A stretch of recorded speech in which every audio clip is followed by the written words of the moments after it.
Hallo meine lieben Nähfreunde! Heute zeige ich euch ein Must-Have für jede Nähmaschine. Das verändert eure Art zu nähen.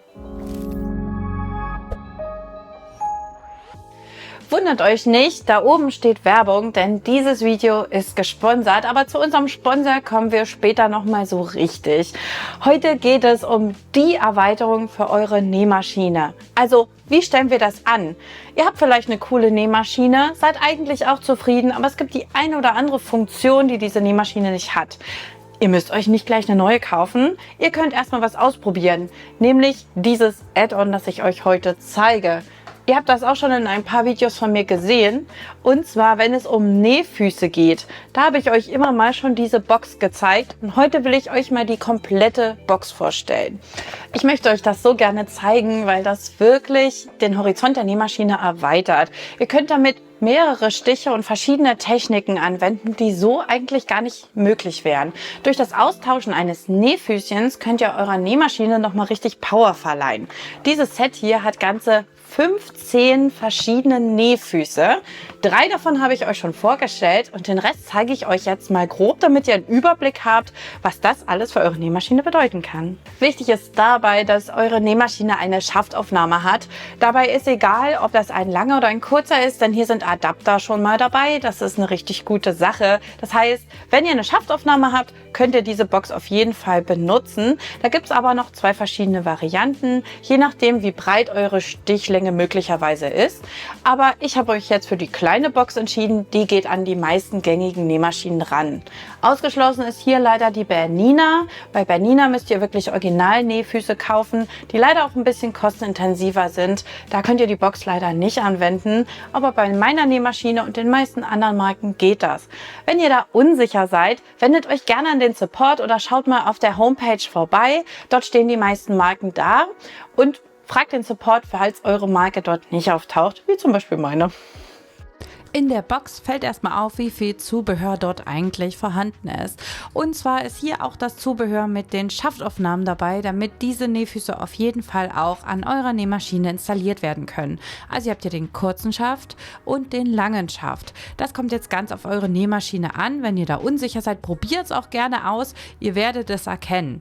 Meine hat eine lange Schaftaufnahme. Ich muss hier eine Schraube lösen, um den Schaft einmal komplett zu entfernen. Bei mir wäre das jetzt gar nicht zwingend notwendig. Ich will es euch aber mal zeigen. Also ich löse mir die Schraube und muss dann diese Schaftaufnahme mit meiner Schraube auch wieder fixieren. Wir haben hier ein Gewinde, in dem man dann einfach die Schraube eindreht und damit hält dann dieser kurze Schaft. Der wäre jetzt bei mir aber definitiv zu kurz. Um dann euer Nähfüßchen zu installieren, habt ihr hinten diesen Hebel. Und wenn ihr den drückt, seht ihr, dass hier vorne eine Sperre geöffnet wird und dann könnt ihr einfach euer Nähfüßchen einhängen. Ihr schließt die Sperre wieder, indem ihr den Hebel loslasst und das Nähfüßchen bleibt ruckelfrei in der Aufnahme. Als erstes möchte ich euch gerne mal den Zierstichfuß zeigen, beziehungsweise den Satin-Stichfuß. Der hat hier diese glatte Fläche unten an der Seite und dadurch gleitet der Stoff wunderbar durch, falls ihr Satin nähen wollt. Er ist aber auch perfekt für die Zierstiche. Wie ihr hier sehen könnt, kann ich meinen Stich jederzeit sehen und damit ein perfektes Stichbild erzeugen. Als nächstes habe ich hier den Kräuselfuß. Den habe ich euch schon mal in einem Video vorgestellt. Wenn der euch interessiert, dann schaut gerne mal hier in diesem Video vorbei. Dann haben wir hier noch einen Geradstichfuß. Der ist wirklich perfekt für gerade Nähte. Auch den habe ich euch schon mal in einem Video vorgestellt. Schaut da gerne mal rein, wenn euch das interessiert, wie ihr perfekte gerade Nähte erzeugen könnt. Und dann haben wir noch den Universalnähfuß. Der darf auf keinen Fall fehlen. Auch über den haben wir schon mal gesprochen. Eigentlich müsste der bei eurer Nähmaschine dabei sein, aber vielleicht ist er auch mal abhanden gekommen.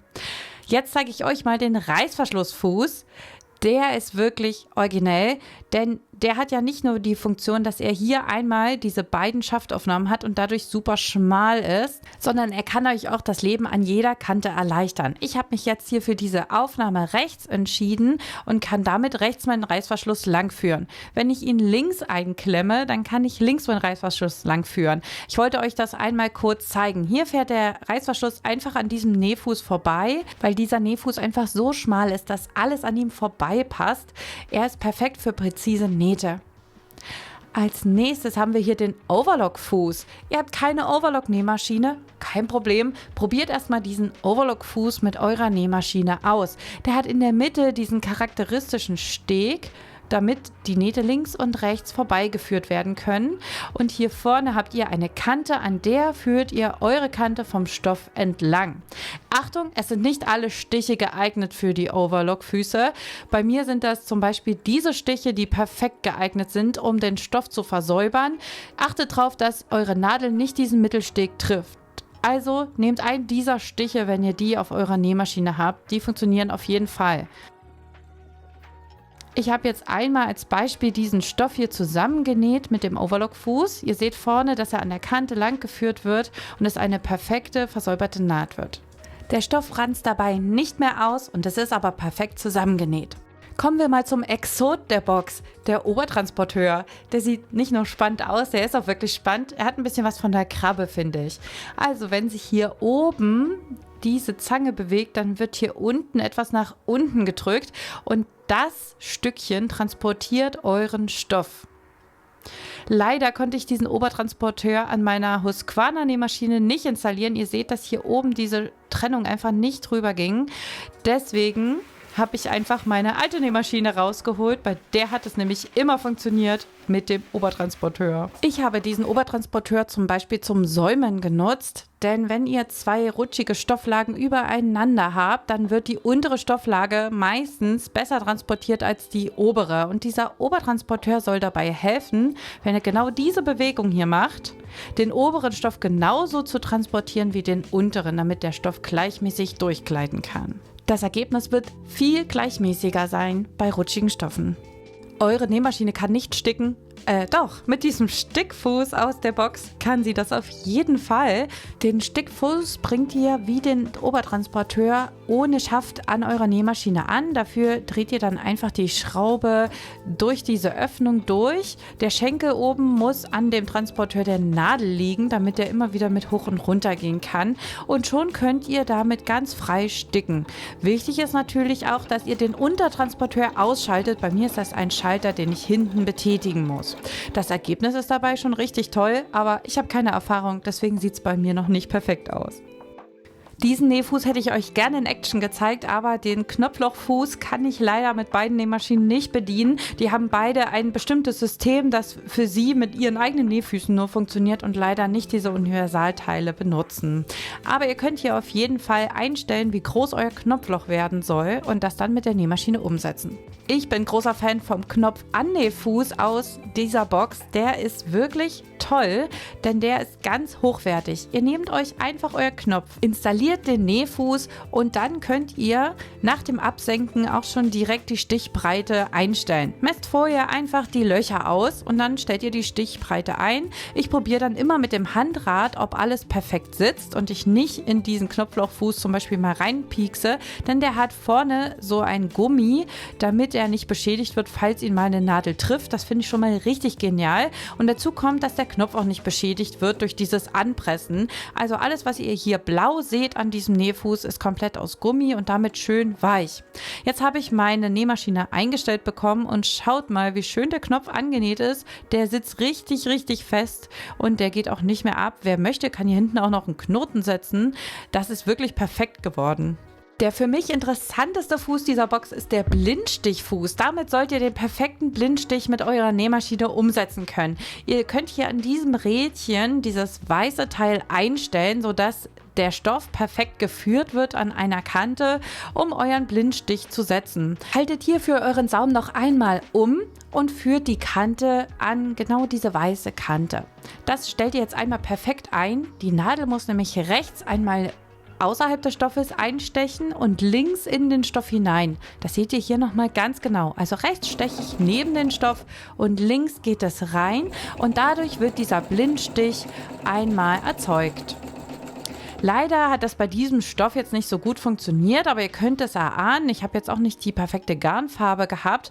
Normalerweise sollte man diesen Stich jetzt fast gar nicht sehen, aber ich habe hier einfach leider ein bisschen daneben gegriffen beim Stoff.